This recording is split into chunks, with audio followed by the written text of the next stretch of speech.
Hello, everybody. Welcome. Good afternoon. My name is Fred Fontes. I'm the General Manager of Delivery and Implementations at Replicant. I'm going to be your host for this masterclass today. And we're super excited that you joined us today and super excited to also have one of our clients and early adopters of AI in the contact center, Kim Wazinski, join us today for this conversation masterclass and share a little bit more about what the journey has been like for her in implementing AI in her contact center. Kim, thanks for joining us. Great to see you again. Thanks for inviting me. It's good to be here. Absolutely. So before we jump into the content today, I wanted to just, for those of you who haven't heard of Replicant, share a little bit of who we are, what we do. I'll keep it brief, and then we'll jump into the content of the masterclass. But if you haven't heard of Replicant, we're a contact center automation solution that automates contact center operations through AI-powered natural conversations that fully resolve customer calls, customer chats, and customer SMS conversations to help you reduce cost, reduce your agent attrition, and improve customer satisfaction overall. We've been doing this for about 5 years now. Marcelo, if we could skip to the next slide. Delivering best-in-class results for leading contact centers across industries. As you can see here, we've got fantastic reviews on G2 Crowd, Capterra, and a couple of other sites. We've got customers rave about the value that we deliver, and we work with contact centers, as I mentioned, across a variety of industries and with brand names like Southwest Medical Imaging, where Kimberly is joining us from, as well as folks like AAA, DoorDash, and others. With the housekeeping out of the way, let's talk about the agenda that we want to cover today. We'll first start by talking about what it takes to determine AI readiness. What are some of the indicators and the keys to success that you can look into when evaluating if your organization and if your contact center is ready for AI, and evaluating what the size and scope of that opportunity looks like. We'll then turn the mic over to Kim and talk about her experiences as an early adopter. What are some of the lessons she learned? What are some of the steps she took in implementing AI in her contact center? And then we'll talk a little bit about, with those lessons learned and with the level of readiness of your contact center, how do you choose the right strategy, the right path to take out of all of the available options in front of you?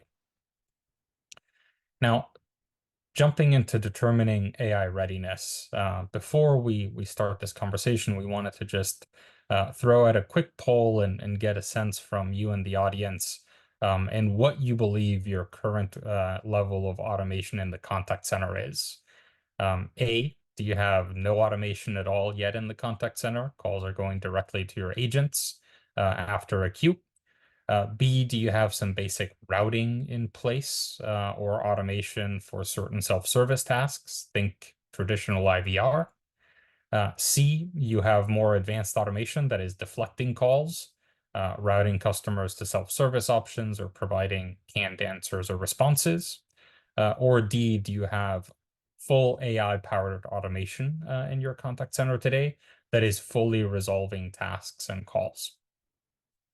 So if we could pull up that poll, please. Thank you.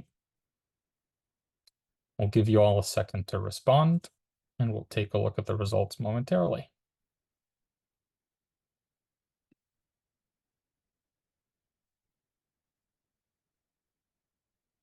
Kim, as we're waiting for folks to answer the poll, where would you say Smile was when you started the journey? I would say we were at the basic automation. We definitely had the IVR, but we didn't have other ways to deflect the calls or resolve tasks for us. Fantastic.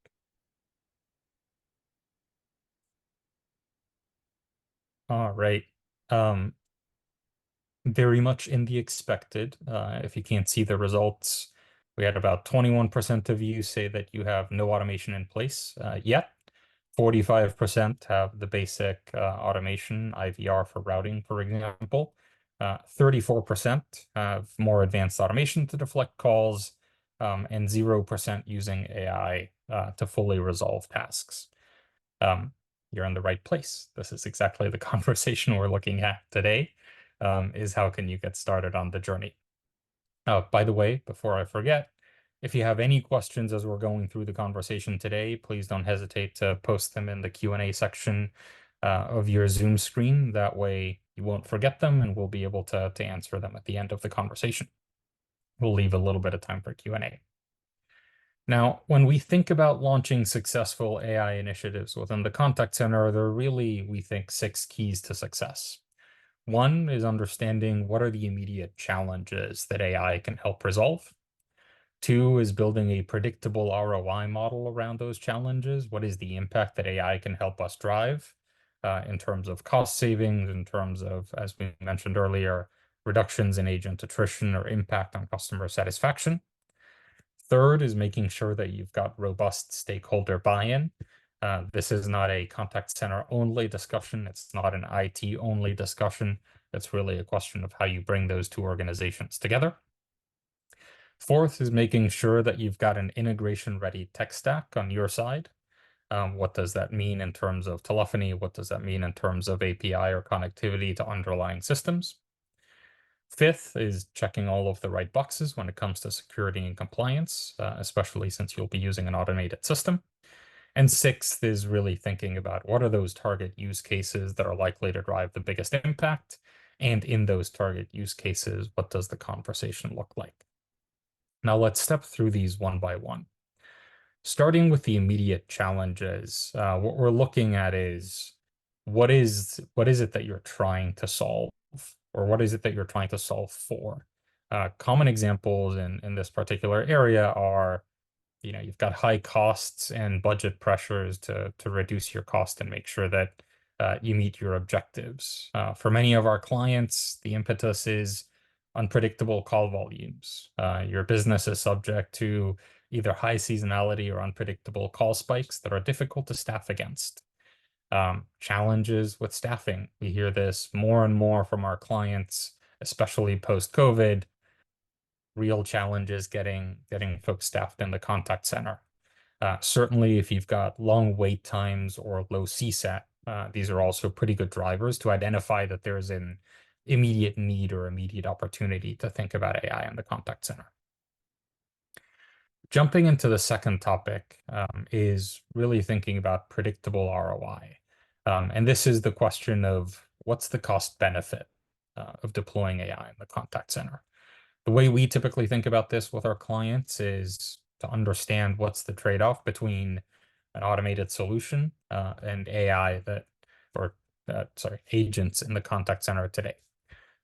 It's getting the basics right. What's your annual call volume? What's your agent cost per minute? Fully loaded and burdened with all of the cost of hiring, cost of IT, etc. What does your average handle time look like? And your handle time per call flow?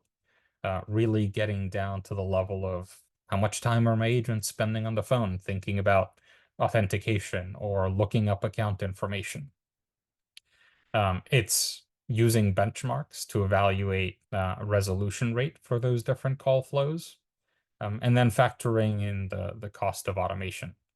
Now, when we work with many of our clients on day one, a lot of them tell us that they just don't know how much time their agents are spending on different tasks. Traditional CCaaS platforms, even call recording and analysis solutions that are helping you with QA don't necessarily break down a call and say the first 20 seconds were spent on authentication, the next 30 seconds were spent looking up an account, the subsequent 50 seconds were the real meat of the conversation.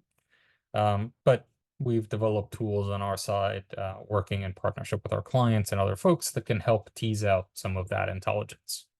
So that's part two, really, is thinking about what's that predictable ROI model. Part three, the stakeholder buy-in, is really about thinking about that relationship between the different stakeholders that are going to be impacting the decision to deploy AI in the contact center. IT is obviously a very big component in that conversation, not just because the contact center AI solution will interact with your systems, whether that's your telephony system or whether that is the underlying systems that drive your business, be it your CRM or other topics, or because they're heavily involved in security review of any sort of application, but also because they can be a great partner in facilitating all of the different interactions that an AI system will need to have within your business. But it's also about thinking of the other stakeholders that typically are a little bit less close to this conversation. What does finance and ops, or what kind of role does finance and ops play when it comes to opening up budget for automation in the contact center, knowing that this kind of AI can have a significant impact on your cost base? What role does the broader customer experience organization play within your company? Thinking about all of the different touch points that a customer is gonna touch when it comes to implementing conversational AI or implementing contact center automation. Fourth is really thinking about having an integration ready tech stack. And what we mean by that is taking the time to evaluate the compatibility of AI tools with your existing systems. So obviously, how does telephony integrate with your CCaaS and your existing routing systems? But also what kind of APIs are available or integrations are available for the other platforms within your ecosystem? What data do your agents need to get out of the CRM in their interactions with customers today that an AI system will need to have access to? What data do you need to get from other applications? Maybe there's an order management system that also needs to be touched. Now, the beauty of implementing automation in the contact center is that it doesn't have to be a big bang. You can work your way through the journey, and you don't have to have all of the integrations in place in day one. I'm sure Kim will be able to attest to that momentarily. Um, but it's important to think about what are all of those integration points in advance and make sure that you've got those relevant conversations with your IT counterparts to really understand what's possible. Fifth category is thinking about and getting ahead of compliance. Really, when we work with our clients in implementing contact center automation, many times, the thought of sending customer data to a third party is a new conversation. So we work with our clients to really guide them through what are their industry specific regulations that apply to the data that's being sent to us and the data that we handle.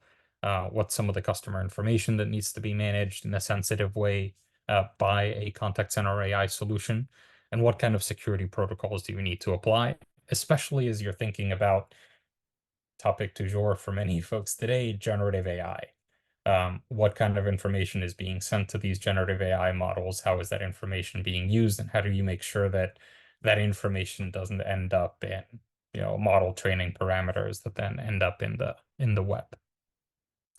So that's topic 5. And then topic 6, and probably one of the most important ones, is really starting to think about what are the top use cases that you could potentially tackle. And the rule of thumb that we typically give our clients when we're working through contact center automation is identify those use cases that are high volume. What are the call drivers or the dispositions that your team is currently tagging most frequently within the contact center? Within those, identify the parts of the conversation that are repetitive. For many of you, it may start with authentication. I'm sure this is true for, if not 100% of contact centers, 99 point something. You're always looking to authenticate a customer and make sure that they are who they say they are, that they can access the account or modify information appropriately. That may be a part of the repetitive conversation that you want to start tackling first. And then third, think about what are some of those seasonal or unpredictable spikes that really impact your contact center in a way that is it hard to anticipate from a timing standpoint, and think about how those may impact the use cases that are readily available for AI. So this gives you hopefully a bit of an overview of kind of the big topics or the big key areas that we think about when it comes to implementing contact center automation. Now, to put this to practice a little bit, we thought it'd be a good exercise to give you a few minutes. We'll play some fantastic music again for you to go through and think about, based on your organization's current level of automation in the contact center, where do you want to be? If you were at the B level when we put up the poll earlier today, what does it take to get to a D or to get to a C? Using this framework, identify a few next steps that you think would be helpful to improve your readiness to get to that goal. It might be, I really need to better understand what APIs and integrations are available for the systems that are in place, or I need to go have a conversation with my counterparts in IT to discuss strategy around the deployment of AI in the contact center. Um, and then lastly, share in the Zoom chat if you're open to it, or maybe commit with a colleague to hold yourself accountable, what those next steps are that you had a second to think about. So again, we'll pause here, we'll play a little bit of music, and we'll come back in 3 minutes to talk about this exercise a bit.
Alrighty.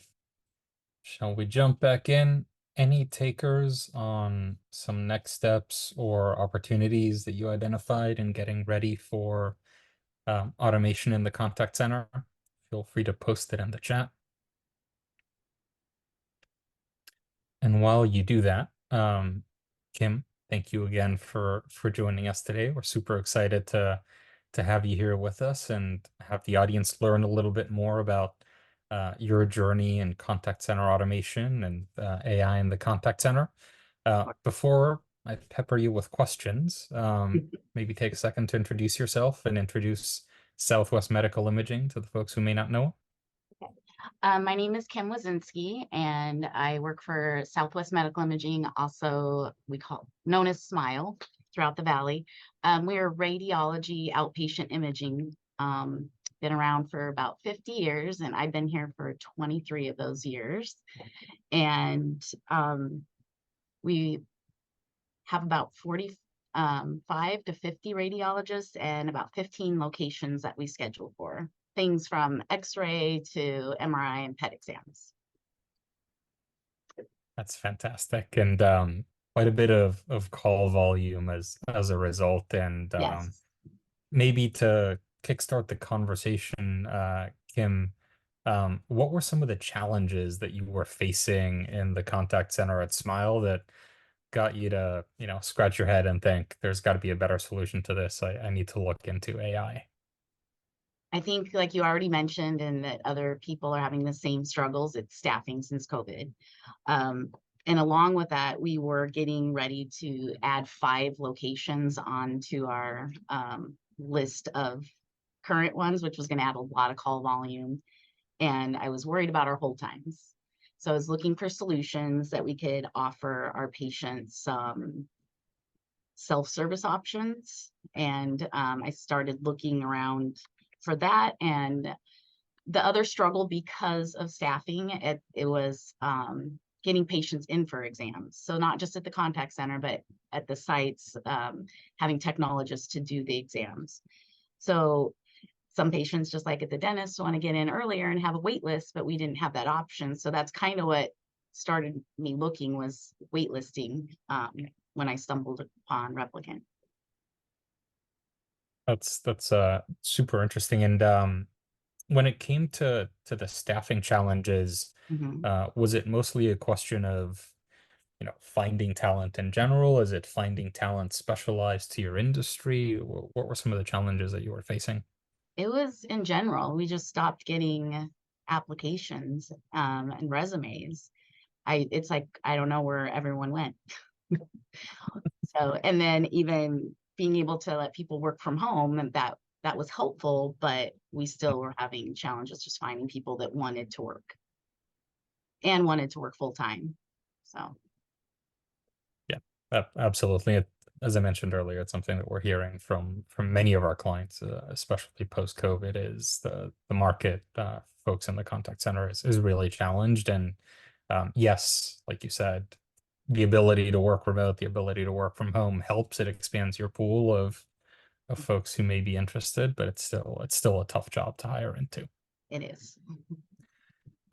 When you were getting ready to set out that roadmap, you mentioned you were looking at scheduling and queuing as one of the early problems. How did you identify where you wanted to start? What were some of the either data you looked at or kind of indicators that you had back of your mind?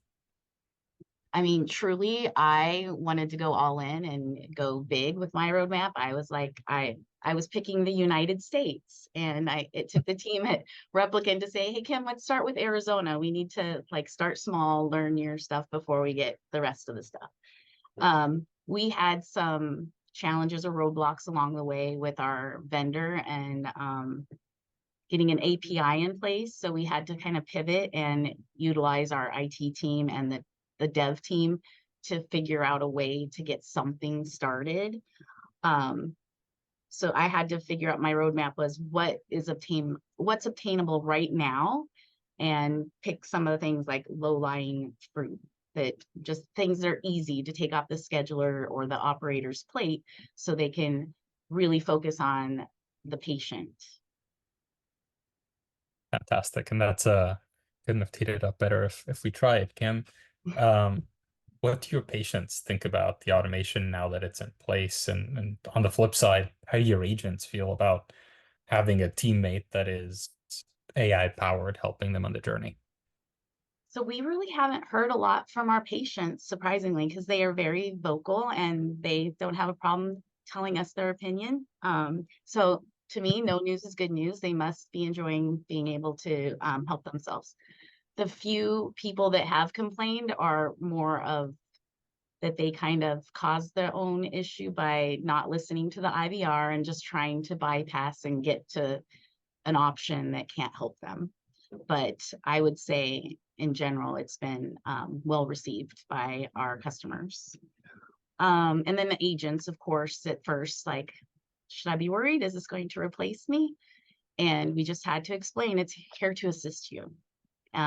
Those escalated calls that you're getting because patients are holding for a long time, this is going to help with that. Like, we're truly just trying to figure out ways to help. And I did kind of introduce, and I'm going to say her because it's a female voice, as their coworker, and that she's Mhm. in training right now to take some of those scheduling calls. But when she does, it's going to help them tremendously. Right now, she's helping our operators because that's how we had to pivot and take some different calls, and they've noticed a huge difference. Yeah, and it's something that we've heard quite a bit on the agent side is, it always starts with that concern. Oh my It God, does. automation is being introduced. Is this going to take my job? What do my prospects look like? And what we find is in many cases very similar to your experience, Kim, that they're relieved that callers don't have to wait, and by the time they get to the agent, they're not as frustrated. Mhm. They're relieved that some of the more mundane tasks are being taken care of by a system. They don't have to, ask the basic authentication question. They don't have to ask the Right. basic scheduling question. And as a result, actually, one of our clients in Canada, CAA, saw a 80% drop in short-term disability claims from their Oh, wow. agents because they didn't feel as burned out. But great to hear your agents are feeling a very similar way. Yes. Um, Speaking of, the impact on patients and the impact on agents, where would you say you are on the automation journey today? You mentioned, you wanted the whole US's roadmap on day one. Mhm. You started with Arizona. Where do you feel like you are on the journey, and what are you excited about next? Well, right now I would say we're only in Scottsdale, Arizona, because we had to figure out a way till our API worked, but that's working great. So it's phase one. They're able to cancel exams, get the address to the location that they're scheduled at, get their exam prep. So if you're not supposed to drink anything for 6 hours, they're getting that information.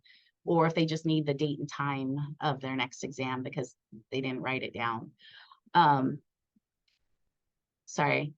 The the next phase is what I'm most excited about, which is our scheduling one, which we're building now. So then we're going to reap the benefits from that pretty soon. But that was the whole thing that we started. And then I would say we'll be covering Arizona really soon.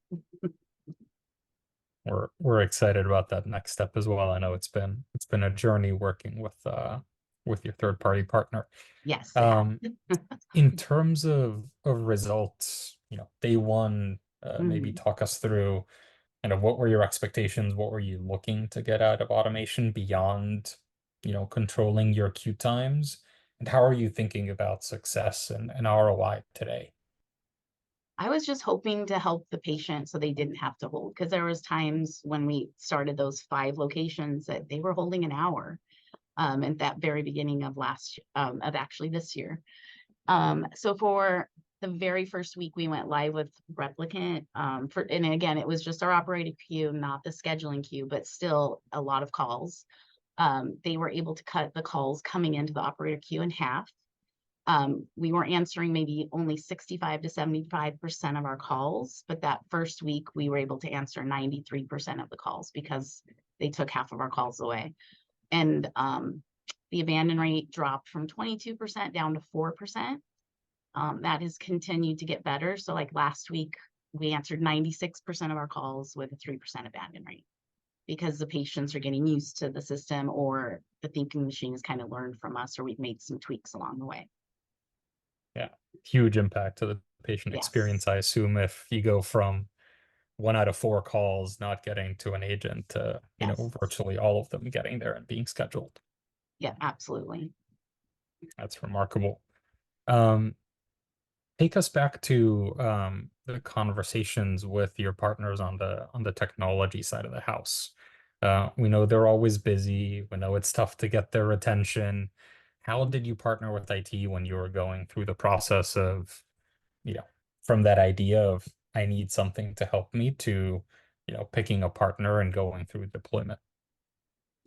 Actually, we're pretty lucky here at Smile. I'm grateful because we partner on all of our projects together pretty much from day one. Um, so after I saw the demo from Replicant, I went straight to the IT director and I'm like, we need to do something about this. We need to view this together and talk. So, like I said, day one collaborated, they got involved, and we've been on the journey together, arms linked this whole way. So for me, it wasn't a struggle at all. That's just it's been great to since day one. Was there anything in particular you would say, Kim, that stood out to them or that got them excited about the opportunity of implementing AI in the contact center? Hmm. I mean, they definitely were all pretty excited. So AJ and I, the director of IT, were very excited. The others might have been skeptical, but as soon as I showed them a demo and some other information, they were on board immediately. They all knew that we needed to answer those calls, and start those 5 new locations with a bang. So we wanted to have something, and this was our answer. I don't know if that answered your question, but Yeah, no, that's spot on. You always find a little bit of these two camps in the organization, mhm, right? You're going to have a subset of folks who are incredibly excited and understand not just the opportunity from a technology standpoint, but like you said, the opportunity from a patient standpoint, right? That right, kind of transformation. You're always going to have folks who look at it and say, we've done the IVR thing before, we've done the IVA thing before. My own personal experiences calling into automated systems are horrible. right. How is this different? Very Um, true. always tough barrier to overcome. Yeah, I did hear that for sure. Now looking back at the journey, what's some advice you would give folks here on the call with us who are looking to embrace automation in the contact center? Lessons learned from Kim. Lessons learned are to definitely not try to start off too big, not bite off more than you can chew. And check your APIs and things that, what you're trying to integrate, what they're capable of first as well. So you can start down the right path the first time. That if you're having the same challenges that I was, or you're looking for ways to offer your customers some other options, and freeing up your agents to do some other tasks, then I would say this is something that you should go for. It's really the wave of the future. That's exciting. Hmm. And we spent some time together in Nashville earlier this year, Kim, at Resolve, talking about what the future of automation in the contact center looks like, what the future of the contact center looks like, really. Um, Coming out of that conversation, what are things that you're excited about kind of as the next wave of automation for you all beyond expanding use cases? Yeah, but beyond the scheduling, the next thinking machine we're building, we're also going to be able to integrate, I guess, chat, so we can offer another avenue for them to do the same thing that we're already doing, and involve things from even our website that it can ask questions and get immediate answers. There's a couple things that resolve that for me, like the self-service to be able to change things on the fly with maybe my thinking machine, add a different question or change the way it says it. I'm excited about that. One of the things we struggle with, is getting patient orders before their exam, or having it in front of us and the patient's reading it to us. So I know that at some point Replicant will offer where they can take a picture and send the picture to the agent if the information was to get passed to them. So I'm excited about all of this. It'll help so much. Absolutely. We'll talk about it here in a second in the webinar, but the impact we think that generative AI is going to have on the contact center is tremendous. The ability to to do things like answer questions based on knowledge bases Mhm. is going to be really, really impactful. And the ability to go multimodal is something that really is going to be transformative as well. Absolutely. Well, Kim, thank you so much for sharing your insight and for your perspective. There are a couple of questions in the chat for you whenever you get a chance to take a look at those. But really appreciate you taking the time and joining us. Really, really appreciate it.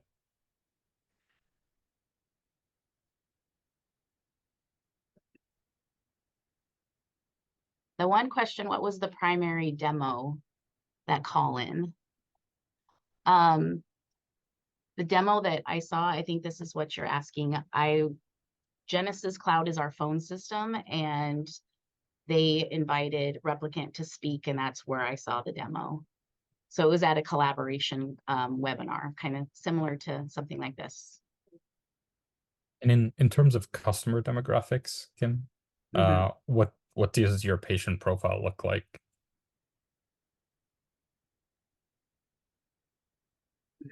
It depends, since we're kind of valley-wide. The Scottsdale area, it might be more, um, I guess, middle-aged. If our one out in Gilbert's going to be younger, and then our ones farther out west might be older. Is that what you're referring to demographic-wise? Yeah, I think Yeah, at least based on the calls that we've yeah, seen and we've analyzed in the system, it spans the gamut, right? You've got, it you know, absolutely does. Yeah. all profiles, all ages. Mhm. I imagine all kinds of levels of being used to interacting with technology and with AI. Yes. And the next question that I see, sorry, how many agents? Well, we have approximately 65 agents is my goal. I'm not quite, it kind of, fluctuates there. It's a little fluid day to day. And our call volume is about 15 to 16,000 a week. And I lost the question. Yep, you got both of those spot on. Awesome. If you don't mind, we're gonna jump right back into the presentation and then we'll take a Okay. few seconds at the end of the call to answer a few more. Okay. But thank you all for the questions. Keep them coming.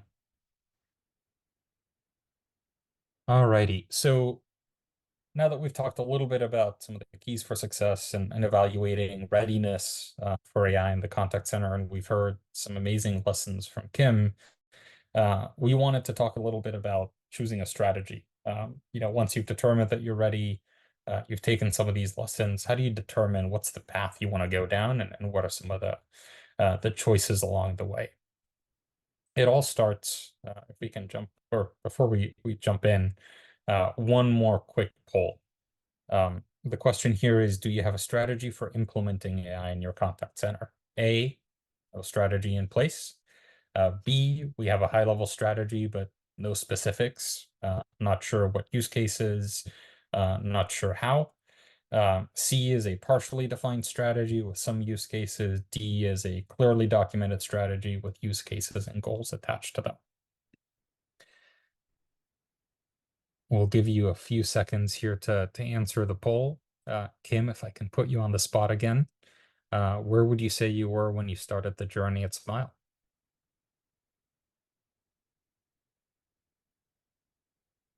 I would say it was, I would say B. I was going to say, I think based on some of our early conversations, somewhere between B and C. Yeah. Absolutely. Alrighty. Poll results, 41 of you, or 41% of you, no AI strategy in place, 35% high-level strategy, 18% partially defined, 6% clearly documented strategy and goals. Fantastic. So it sounds like the next section is going to be helpful for you all. So let's jump right in. When we think about AI and automation in the contact center, we really think about one objective, and that is resolution. And we talk specifically about resolution in contrast to terms that you may have heard or you probably use in the contact center today, like containment and deflection. What we see with containment and deflection is a partial answer.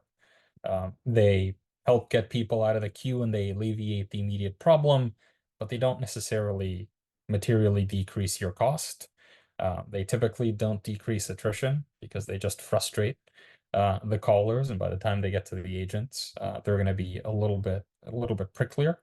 And they don't increase CSAT again because we're just containing and deflecting calls. When we think about resolution, we really think about fully solving the customer's problem through automation so that you can deliver that decreased cost, decreased attrition, and increased CSAT. Now, when we think about how to approach automation in the contact center, we think there's three main approaches. Uh, First is the strategic partnership. This is the approach that gives you the fastest implementation time, typically mitigates risk because you're working with a party that knows the space, knows the problem. You're bringing proven resolution rates to the table, you're bringing expertise, and you're bringing ongoing support. It's not a one-time deployment. It's not a I go do this myself type journey. But on the flip side, you've got a new vendor to onboard, and you've got to think about truly a strategic partnership with a third party. Second approach is going with an add-on solution, let's say a bolt-on to your CCaaS.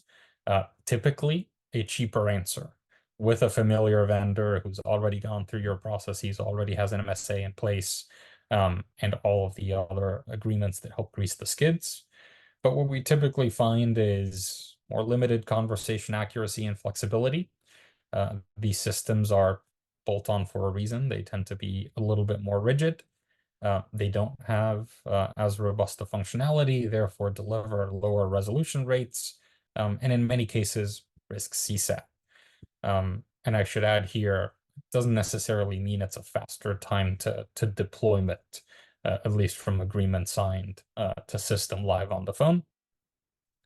And then typically the third route that we also see is a full in-house build. This is where you have a DIY solution, whether it's from one of the cloud providers or other platforms that gives you complete control and is fully customizable, but typically requires much higher burden on the IT side. It requires longer development and testing cycles. We hear from many of our clients typically in the range of 12 to 18 months to get a solution stood up. Complexity that often leads to cost overruns. We thought we had the right expertise, but we didn't. We were working with third parties and consultants, and the unexpected happened when it comes to scope creep. And it's a lot more resource intensive than I think a lot of folks consider on day one. Sounds great to hear that a solution is DIY, point and click, and drag and drop. But you still need an engineer, or you still need a conversation design specialist to manage that solution long term. Now, we're not advocating for one path over another, but regardless of the strategy that you choose, we do think it's very important that you ensure that the automation that you're delivering to your customer base delivers on the following. First, that it makes your callers feel heard, talks like a customer, it sounds like a customer. Second is that it makes them feel understood. It's not keyword based, it's not DTMF press based. It can understand complexities, not just in terms of the English language, but dialects and regional differences. And last but most importantly, it also has issues quickly resolved. Uh, Resolves like an agent, or in some cases, better. And when we think about what it takes to do these things, we've got a bit of a point of view. On feeling heard, it's greeting them with natural sounding voices. Kim, I think, got a chance to try our fun game at Resolve where we had you A/B test human voice versus AI generated voice. And I think out of 30, I got 6 right. I don't know where you landed, Kim, but I that think was a I was tied doozy. for first place. There you go. You've got a better ear than I do that. Um, Second is feeling understood. And this is where we think generative AI really has an amazing opportunity to play an impact. That's leveraging LLMs and generative AI to understand complex intents, understand those regional and geographic nuances. And lastly, on having issues quickly resolved, we believe this is, yes, part technology, but also very big part proven conversation design and expertise that has delivered results.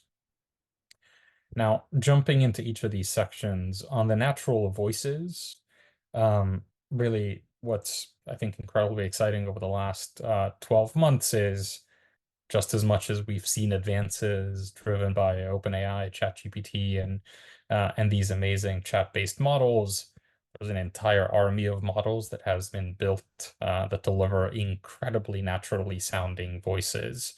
Now, our perspective is, yes, these voices are more engaging. Yes, they're more likely to keep your caller on the phone. But it's also very important to be transparent with the caller. In our case, we always disclose you're talking to a machine. We don't want the caller to feel tricked.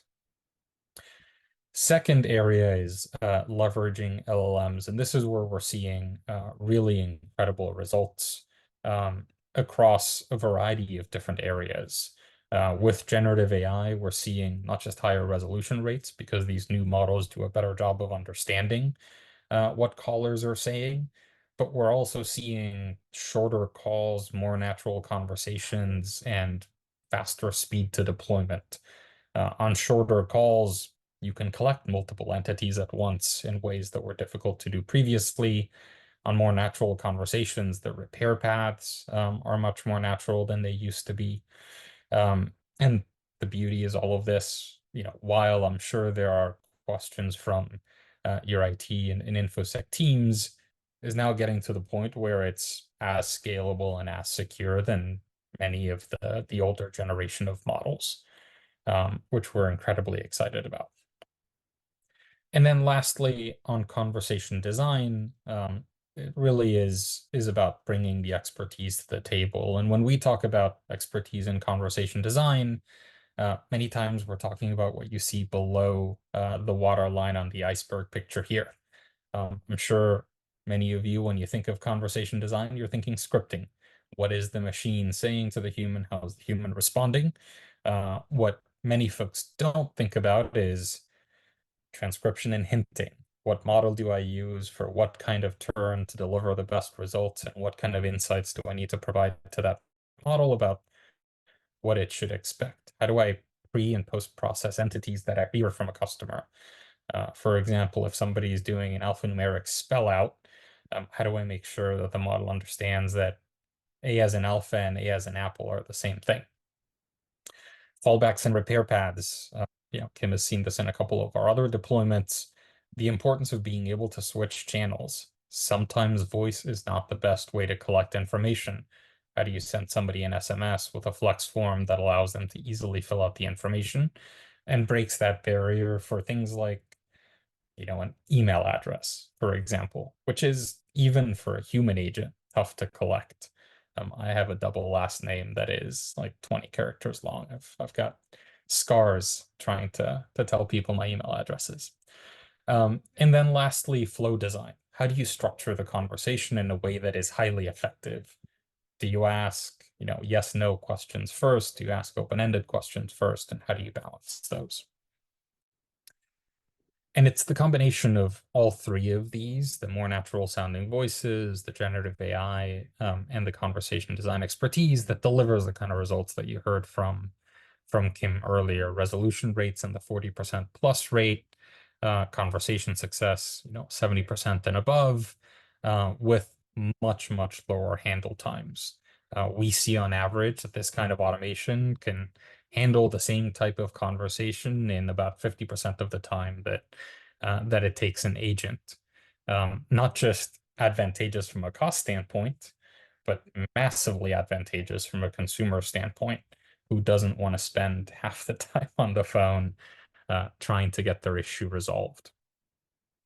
Now, before we leave you, we wanted to give you just a quick taste of what this sounds like. So I'm gonna, again, go on mute here for a second and let you listen to a conversation with a thinking machine.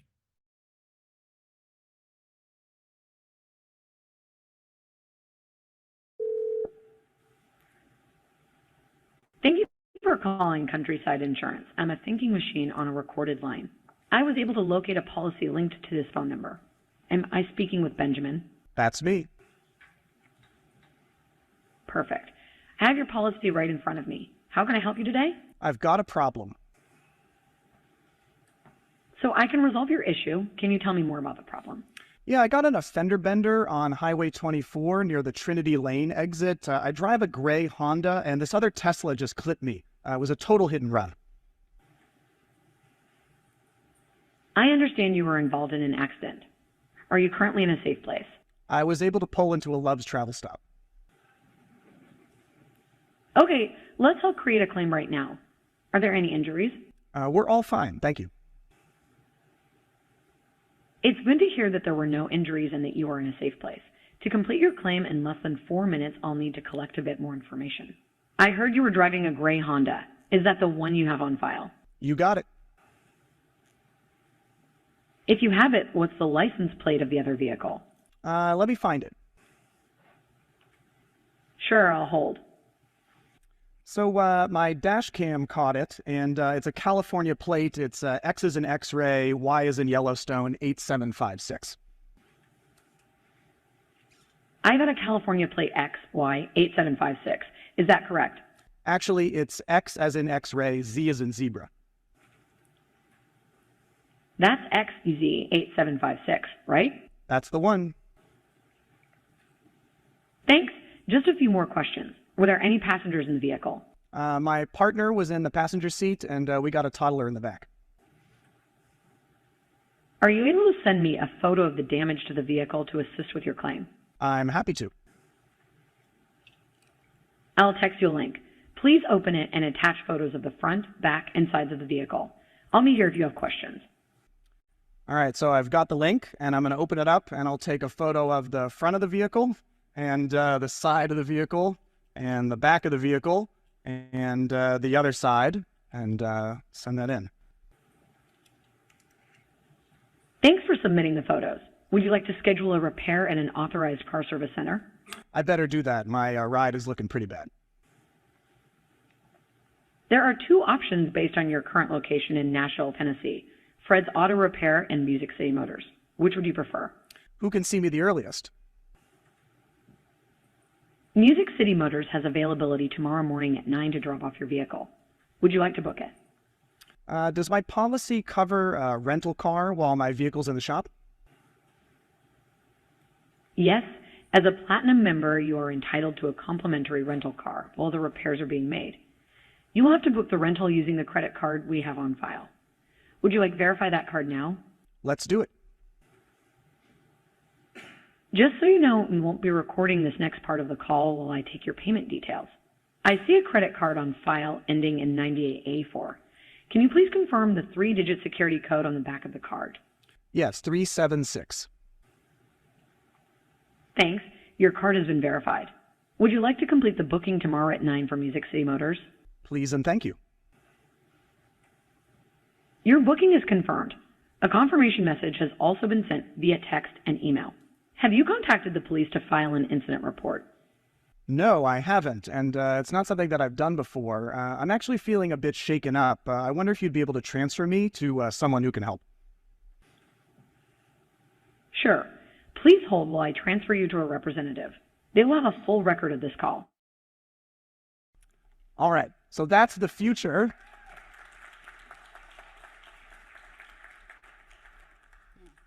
That's really the future of what these conversations are going to look like. That was a 4-minute call, but I don't think it felt like that. I mean, it felt fast, it felt accurate, it was very contextual, and you see with the AI handoff that it's a really seamless, you're getting the savings of that average handle time when the agent picks it up.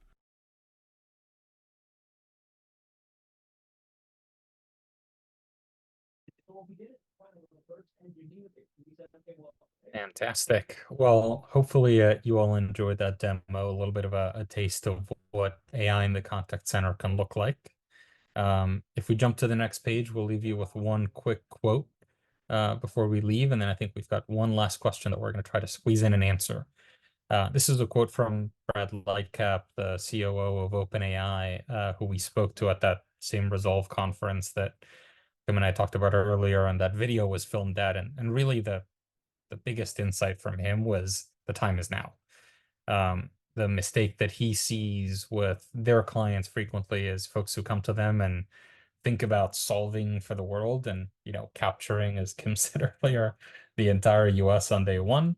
And really the advice he gave was start tackling Arizona or Scottsdale, if IT allows, and use that as a platform to really expand from there. Now, last question, Kim, maybe if you want to try to take a stab at this, and I'm happy to give my perspective too, is any suggestions for information to give security teams to get them more comfortable with using AI with, contact center operations or customer data? Our IT department had the same concerns, but in the transcription, when I'm looking at calls, they deduct certain information, so I can't see it in there. I can hear it maybe on recorded calls on my end if they're talking to an agent, but on the replicant side, they deduct any information that we shouldn't have. So that made Yeah, our IT department completely comfortable. absolutely. Super, super important when it comes to especially the use of these new generative AI models is making sure that you're working, either with a system or with a partner that has the right agreements in place with these providers. They all will not use the data for training the models, but you have to explicitly ask, and you have to know what questions to ask and what settings to set up. And second is, even before the data gets to those providers, is making sure that for anything that is sensitive, for anything that's PII, PHI, PCI, that information is properly handed and, as Kim said, appropriately redacted. Hopefully that answered all of your questions. Thank you so much for taking the time to join us today, Kim. Special thanks again for being our best guest of honor, and great to see you. With that, we'll leave you all to your Thursday afternoon. Happy holidays if we don't see you again, and take care. Thank you very much. Thank you.